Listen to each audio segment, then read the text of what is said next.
Okay. उसमें साम्यावस्था में स्वतः और उद्दीपित संक्रमणों की प्रायिकता की निष्पत्ति।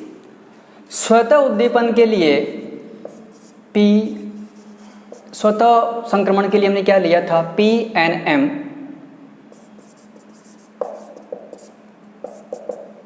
ए एन एम इसका गुणांक था, और उद्दीपित के लिए क्या था,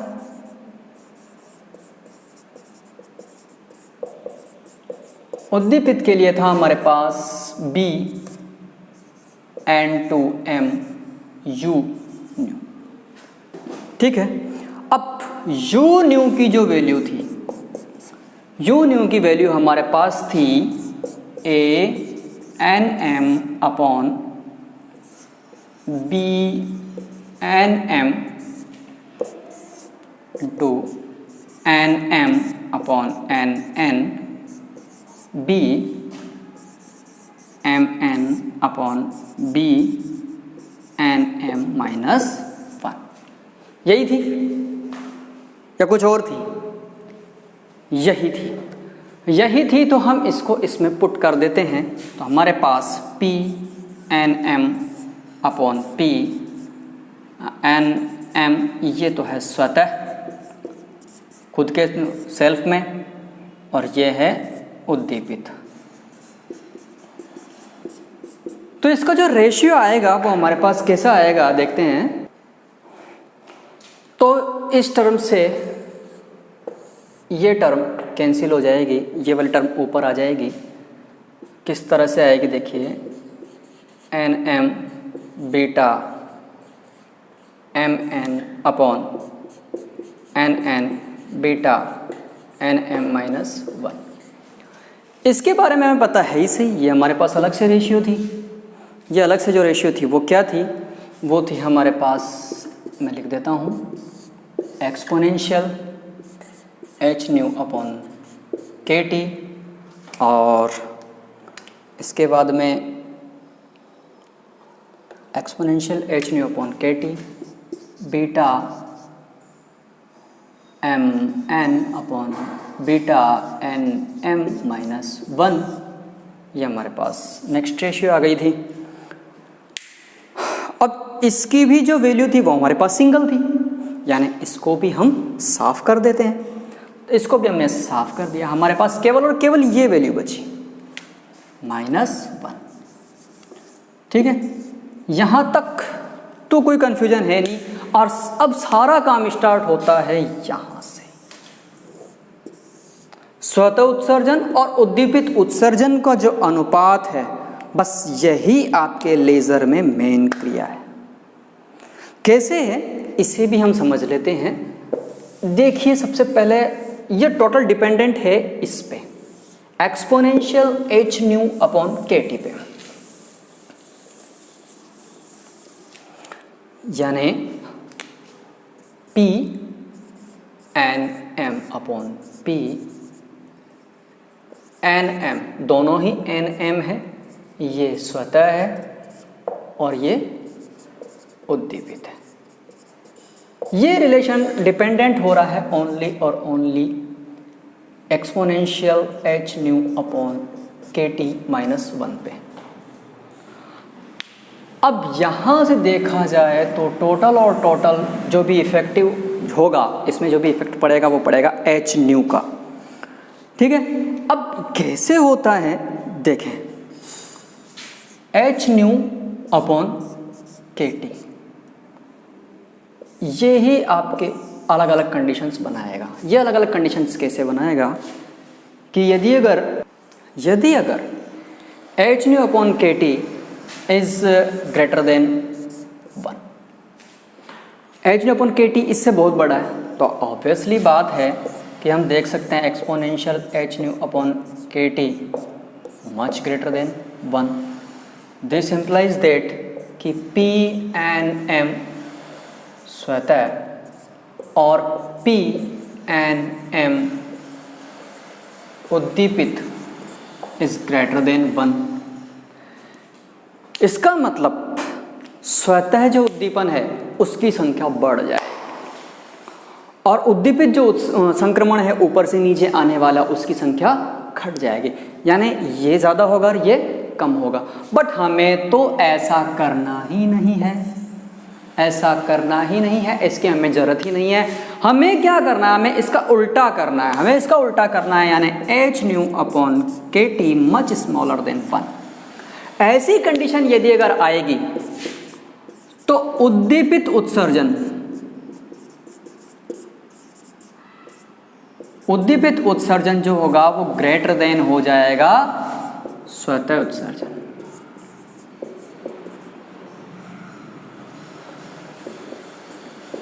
और जब ये कंडीशन आएगी, जब ये कंडीशन आएगी तो ये हमारे लेज़र का प्रमुख सिद्धांत है, ये हमारे लेज़र का प्रमुख सिद्धांत है। अब ऐसी अवस्था में क्या होता है कि ऊपर वाले जो स्टेट है उस पर संख्या बढ़ जाती है, जनसंख्या बढ़ जाती है, परमाणु की संख्या बढ़ जाती है, तो इसे बोलते हैं जनसंख्या व्युत्क्रमण या समष्टि प्रतिलोमन। ये भी देख लेते हैं हम कैसे काम करेगा। अब बात करेंगे हम प्रिंसिपल ऑफ लेज़र की, यानी पॉपुलेशन इन्वर्जन। पॉपुलेशन इन्वर्जन की जहाँ तक बात करें तो इसमें क्या होता है, पॉपुलेशन इन्वर्जन में क्या होता है, n वे स्तर में परमाणुओं की संख्या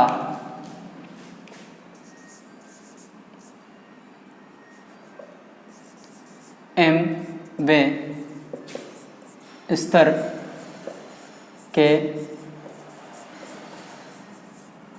परमाणुओं से अधिक होती है।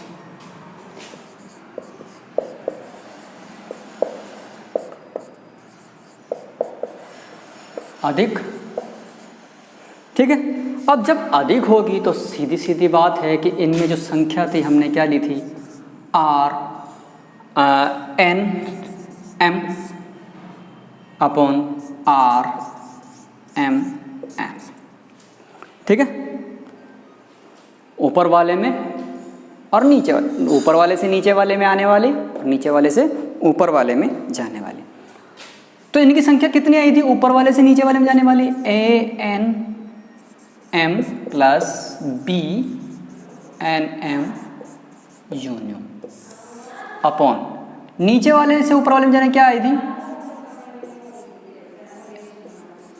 a b n m u new, ठीक है। और इनकी जो टोटल संख्या थी वो कितनी थी, इसके लिए तो n n और इसके लिए n m। ये एक खुद अपने आप में एक रेशियो है। तो देख लेते हैं, हम आगे देखते हैं इसको। ये दोनों हमें बराबर मिली गई थी, तो r n m upon r m n equal to, देखो इन दोनों का रेशियो बराबर था, 1 ले लिया हमने, plus a n m upon b m n, ये हमारे पास नहीं आ गई, और ये है n n upon n m। और इसको अपन रिप्लेस कर देते हैं exponential h new upon kt से। तो इसको हमने रिप्लेस कर दिया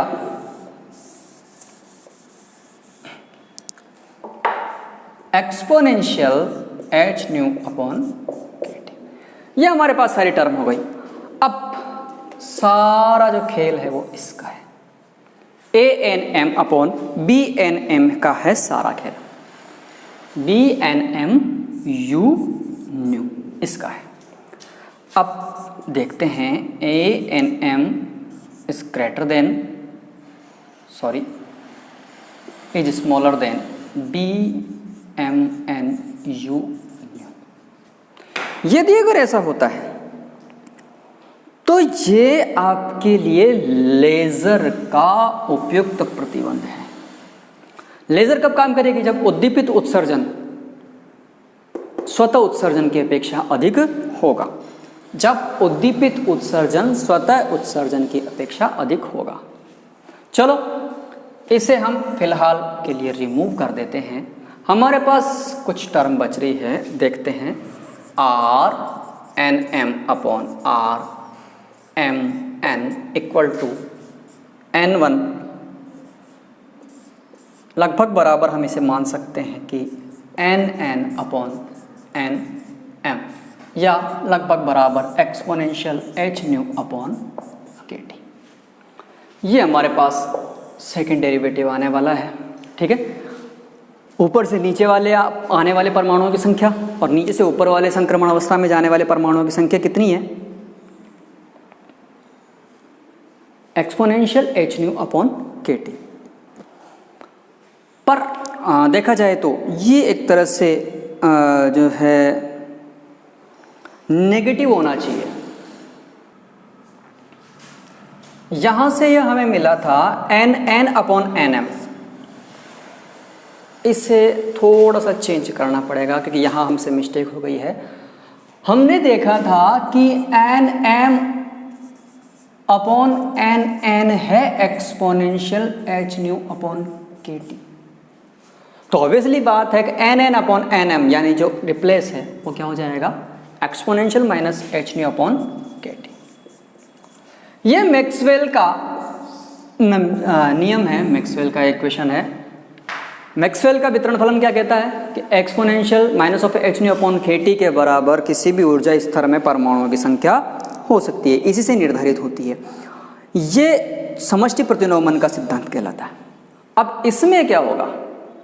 इसमें जो भी डिपेंडेंट है वो इस पे है।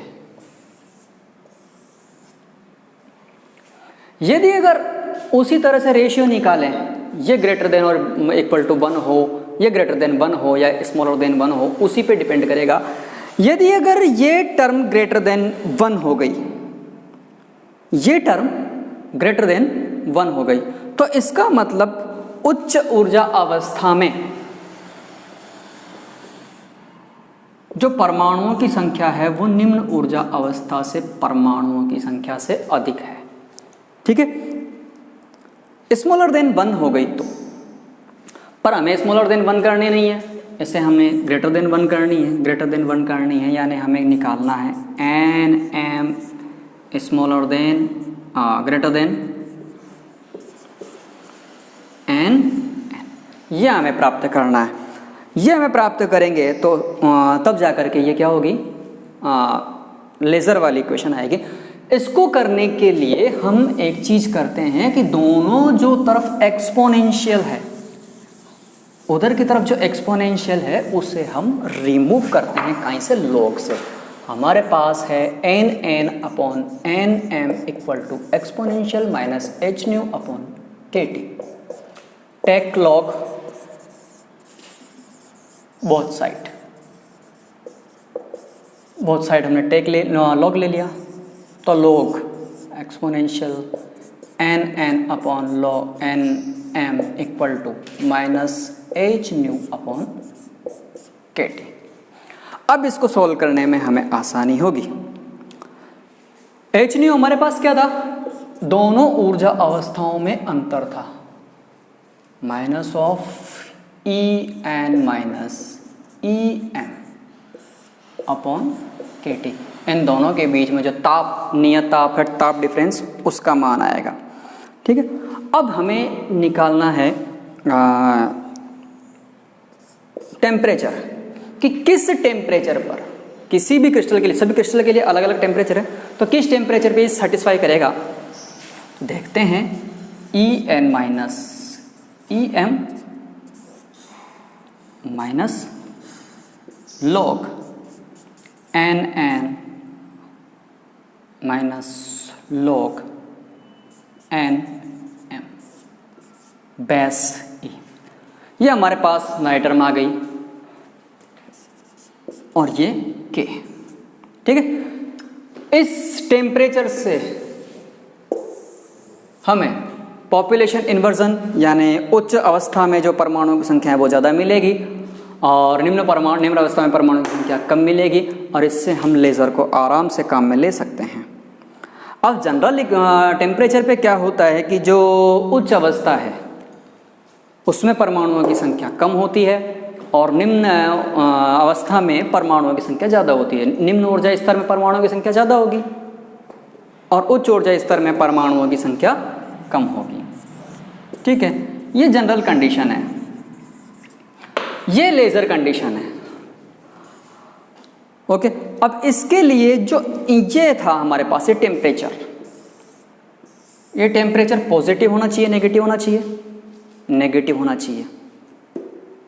ये माइनस का जो निशान है वो बता रहा है कि ये जो टेम्परेचर है वो क्या होना चाहिए, नेगेटिव होना चाहिए। यानी जो टेम्परेचर डिफरेंस है, अपने दोनों एनर्जी लेवल्स का टेम्परेचर डिफरेंस है वो नेगेटिव में आना चाहिए। यदि अगर ये नेगेटिव आता है, यदि अगर ये नेगेटिव आता है तो अपना काम हो सकता है। देखते हैं कैसे।